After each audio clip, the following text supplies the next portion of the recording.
Pemirsa Tawaf TV yang mudah-mudahan selalu di dalam lindungan dan rahmat Allah Subhanahu wa taala, masuklah kita kepada ciri yang ketiga dari orang yang akan mendapatkan keberkahan di bulan Ramadan adalah orang yang membersihkan hatinya dari berbagai penyakit.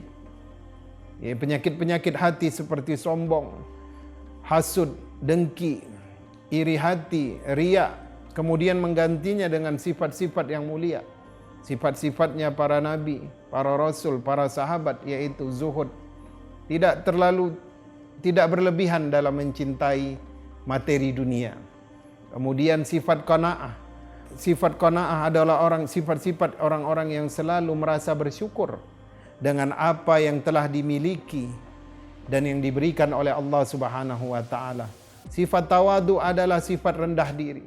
Dia sanggup mengganti mobil barunya dengan Alphard yang terbaru.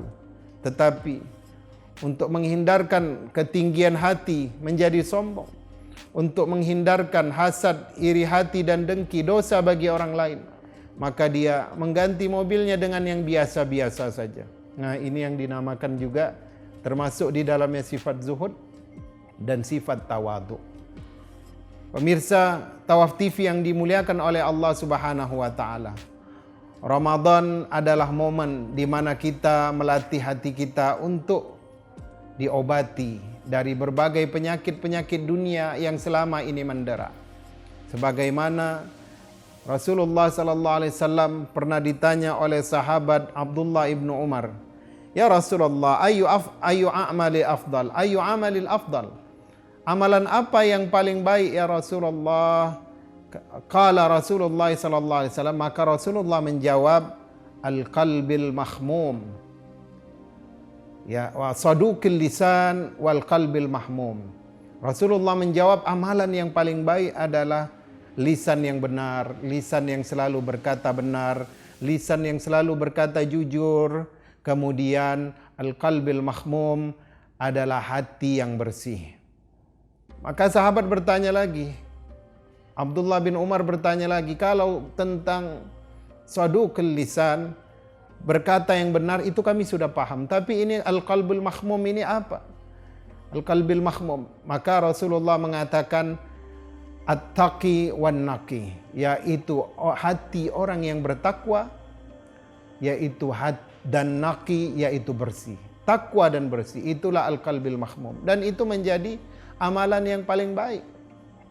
Ketika ditanya oleh sahabat Abdullah ibnu Umar, maka inilah kesempatan kita untuk memperbaiki keadaan hati kita, untuk selalu menolak keinginan-keinginan hati untuk menjadi tinggi, untuk menjadi pongah, untuk menjadi pendendam, untuk memutuskan tali silaturahim. Bahkan dalam sebuah hadis Allah cela, Allah beri peringatan, Allah tahzir orang-orang yang suka memutuskan tali silaturahim ini. Daripada hadis tentang nisfu Sya'ban, yutalli'ullahu fi lailatin min nisfu Sya'ban. Allah itu turun, Allah itu datang ke langit dunia pada pertengahan daripada bulan Sya'ban, pada malam daripada bulan Sya'ban, pada malam pertengahan di bulan Sya'ban. Maka Allah akan mengampuni semua orang-orang yang bertaubat, orang-orang yang meminta ampun, kecuali dua saja. Yang pertama adalah rajulun mashhun, yaitu orang yang membunuh. Dan yang kedua adalah orang yang ketika pertengahan bulan Sya'ban itu masih memutuskan tali silaturahim. Mungkin menantu tidak bersapaan dengan mertua, mungkin anak ada yang melalaikan orang tuanya, mungkin istri ada yang sudah lebih 3 hari tidak menegur suaminya, tidak dia buatkan kopi. Maka sebelum masuk bulan nisfu Sya'ban kemarin harusnya dia sudah selesaikan itu. Kenapa? Karena Allah tidak akan ampuni. Karena Allah tidak akan berikan ampunan bagi orang yang memutuskan tali silaturahim. Kalau kita lihat di Timur Tengah, di Yordania, orang-orang yang dahulunya itu 2 kabilah berperang karena pengantin perempuannya ini dikembalikan. Ya, pada malam itu pengantin perempuan dari kabilah sebelah yang dilamar dikembalikan oleh keluarga mempelai pria.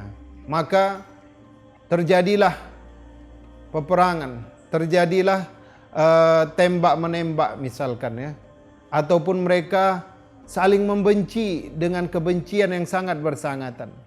Tetapi kebencian itu bisa dilebur hanya pada bulan Ramadan saja. Begitu juga di Mesir. Yang tadinya kita lihat tidak bersapaan, tapi ketika masuk bulan Ramadan, mereka sudah menjadi berteman baik kembali. Kenapa? Karena mereka takut.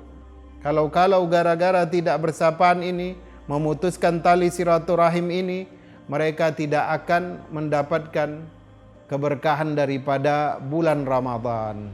Sebagaimana yang disampaikan oleh Rasulullah SAW, ya, apabila seseorang tidak menyapa temannya lebih dari 3 hari, maka dikhawatirkan amalannya akan tertolak.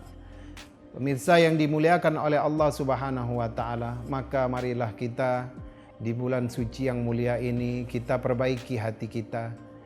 Kita obati segala penyakit-penyakit keduniaan. Memang dibolehkan iri hati pada syariat kita, pada ajaran agama kita, tapi tidak berubah dari 2 tempat saja. Dibolehkan. Yang pertama adalah kita iri, kata Rasulullah, kepada orang yang diberikan Al-Quran. Dia diberikan pemahaman untuk membaca, dia diberikan pemahaman yang baik Al-Quran.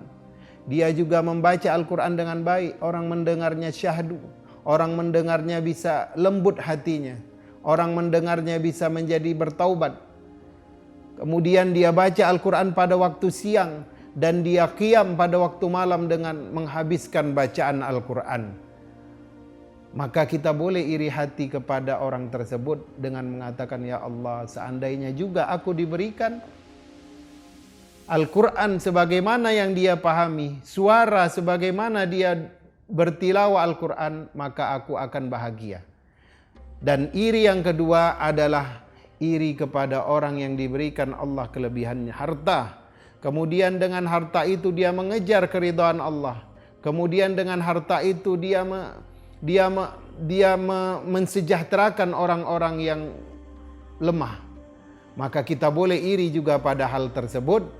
Ya Allah, seandainya aku seperti dia, diberikan harta yang banyak, kemudian dengan harta tersebut aku kejar syurgamu, aku capai ridhamu. Pemirsa Tawaf TV yang dimuliakan oleh Allah Subhanahu wa taala, insyaallah kita akan berjumpa lagi setelah jeda pariwara berikut. Tetap di Tawaf TV.